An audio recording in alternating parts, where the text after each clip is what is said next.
Vai conversar agora, você já está vendo aí, com o senador Alessandro Vieira, que é do Cidadania de Sergipe, suplente da CPI da Covid, que estava lá hoje na sessão. Senador, boa noite, obrigado por ter aceitado o nosso convite. Eu começo lhe perguntando já o que o senhor achou da sessão de hoje e por que o senhor acabou sugerindo, pedindo a prisão de Paulo Dominguete depois da fala dele lá na parte em que o senhor tinha direito à palavra. Boa noite. Boa noite. A gente teve hoje uma demonstração do nível de amadorismo, de bagunça que você tem no governo federal. Aparentemente, você tem um estelionatário no exterior, nos Estados Unidos, que encontra um outro estelionatário dentro do Brasil e esse, por sua vez, encontra um corrupto. Parece enredo de filme de terror. No caso que a gente referiu ali, foi uma flagrante tentativa de induzir a comissão a erro, com a apresentação de um áudio totalmente fora de contexto, que tentava tirar a credibilidade de uma testemunha que foi ouvida na semana passada, o deputado federal Luiz Miranda e o seu irmão. Esse pedaço é que vai ter que ser esclarecido com a perícia e a apreensão e a perícia do celular, o que foi feito durante a CPI.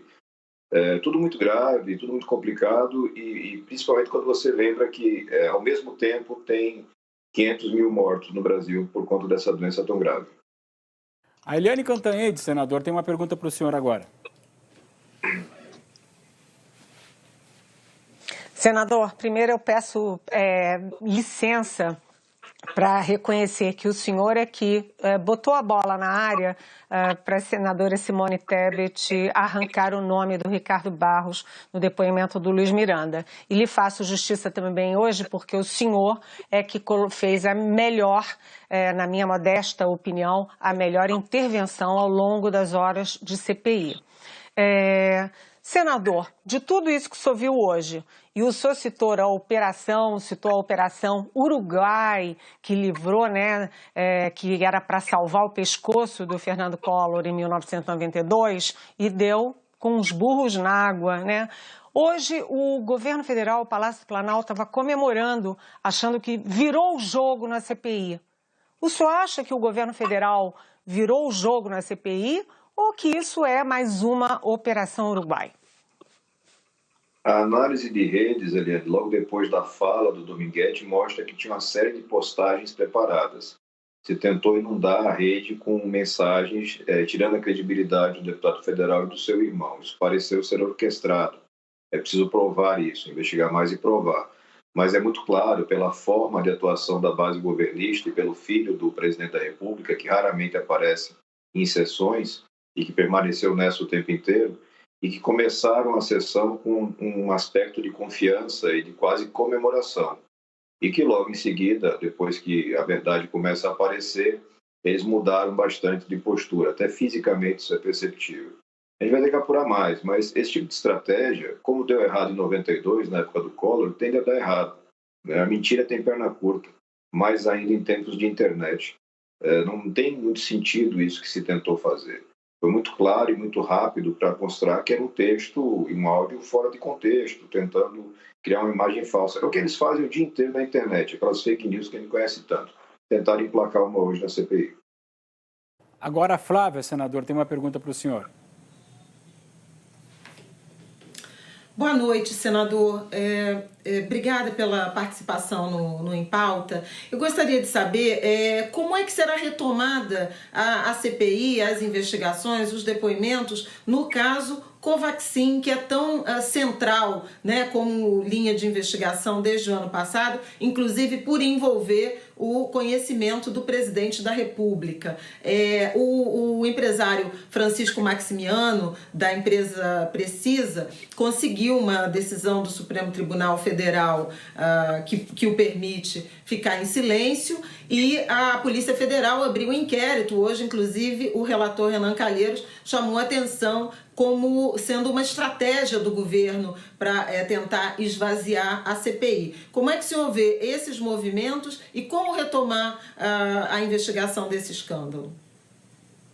A gente tem aí, Flávia, algumas linhas para trabalhar. Primeiro, as quebras de sigilo, que já foram aprovadas na semana passada e são muito importantes. A análise de vínculos entre pessoas e empresas nesse escândalo que está dentro do Ministério da Saúde, mas também tem reflexos no governo aqui do Distrito Federal. A gente percebe uma forma de atuação, uma interferência política, um modus operandi muito parecido. A gente tem buscado esse diálogo e essa compreensão. E vamos começar, dentro do Ministério da Saúde, a ouvir outros personagens desse segundo e terceiro escalão. Em todo escândalo de corrupção, tentativa de fraude de larga escala, muita gente toma conhecimento, inclusive pessoas que não têm nenhum tipo de envolvimento criminoso, não vão ganhar nada com isso, mas são funcionários públicos e vem aquele circo passando. Eu acho que a gente vai chegar nessa etapa e o próprio Francisco certamente será ouvido. Mesmo com o habeas corpus que ele recebeu não lhe garante o direito de silenciar sobre tudo. E existem informações que é possível coletar num tipo de depoimento desse. Senador, agora o Sardenberg, lá em São Paulo. Senadora, boa noite, obrigado pela sua participação. O senhor estava comentando agora há pouco que no início da sessão os senadores governistas manifestavam muita confiança, né? Assim, um ar de confiança, o senhor disse. Quer dizer, em outras palavras, o senhor está nos dizendo que os senadores governistas sabiam o que estava por acontecer. Quer dizer, eles já sabiam que o depoente, o Dominguete, ele ia apresentar aquele áudio? É o que o cenário transparece, Sardenberg. Você imagina se no passado você tem uma situação de alguém estar acusando o governo federal, através de um funcionário, de pedir propina para a venda de vacinas enquanto as pessoas morrem. E o líder do governo não contesta, não defende, o filho do presidente não contesta, não defende. Ninguém faz nada, eles estavam realmente muito tranquilos, o que não é tão normal das nossas sessões. E aparentemente indica um conhecimento prévio do que a gente ia ter por ali. Ninguém tem maturidade de acusar os colegas senadores de uma armação ou de uma tentativa de iludir a CPI, mas eles tinham conhecimento, aparentemente, do perfil do depoente e de como as coisas estavam desenhadas para acontecer. Só não deu certo. O Jorge Pontual agora. Senador, explica para a gente, no contexto de hoje, na CPI, o que o senador Aziz quis dizer, 2 vezes ele repetiu, chapéu de otário é marreta. É aquela coisa de quem se acha mais esperto que os outros, é característico do estelionatário. E essa tentativa, às vezes, de levar uma vantagem ou de preservar uma narrativa acaba gerando prejuízos para o próprio 171, como parece ser o caso dessas figuras que estão ali frequentando a cadeira de depoente. Eu acho que o senador Omar usou desse recurso bem-humorado para alertar o depoente de que aquele teatro não ia dar certo. A vez do Ariel Palácios.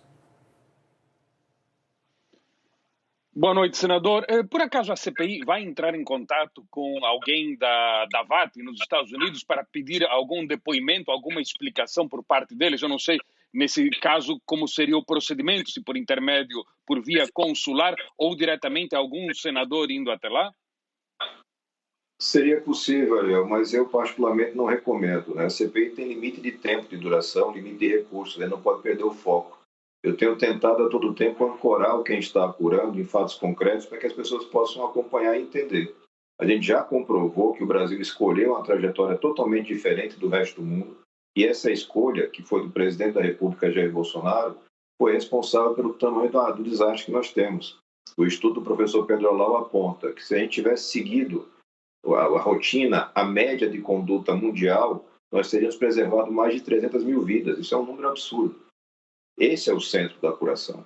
A gente está agora numa etapa de ver as motivações. Por que se errou tanto? E temos 2 hipóteses que estão sendo testadas. A primeira delas é a estupidez mesmo. É a opção pela ignorância, é o gabinete paralelo.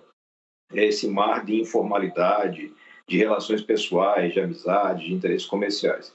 E a segunda hipótese, que está, enfim, também na linha aqui da CPI, passa pelo caso da Precisa, por exemplo, a atuação do deputado federal Ricardo Barros, que é o interesse financeiro também por trás dessa forma de atuar do governo. Mas o mais grave, na minha opinião, é o erro, é o equívoco, a omissão que causou tantas mortes. Isso não pode ficar sem uma reprimenda, sem uma responsabilização. Senador, voltando à sessão de hoje, a gente sabe que Dominguete depôs na condição de testemunha, né, tendo que falar a verdade. O senhor mesmo falou há pouco, na minha opinião, a gente viu alguns indícios ali de que essa história era conhecida por governo e por os senadores. Se ele tiver inventado essa história, ou parte dela, ou mentido na CPI, que responsabilidade ele pode vir a ter?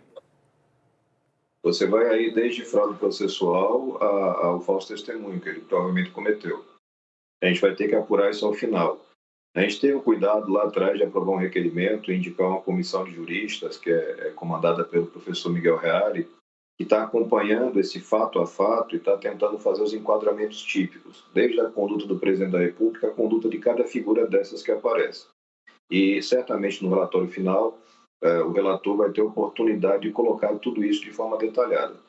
Claramente esse cidadão participou de uma estratégia criminosa. O que é imprevisto, o que é incomum, é você ter alguém pedindo propina para um estelionatário. Deve ser uma inovação desse governo. Nunca tinha visto isso antes. Mas é o que aparece agora, o que aparenta ser. Vamos avançar mais um pouco. Esse fato específico, acho que ele demanda mais um pequeno espaço de apuração e diligências, e a gente volta o foco para a Covaxin, para a Cancino, para a empresa Belcher, para a empresa Precisa, para a ligação de várias empresas e personagens circulando ali em torno do Ministério da Saúde, desde outros governos e aparentemente com envolvimento de corrupção. Senador Alessandro Vieira, muito obrigado por ter aceitado o nosso convite. Foi bom ouvi-lo, bom trabalho e boa sorte lá na CPI. Obrigado e saúde para todos.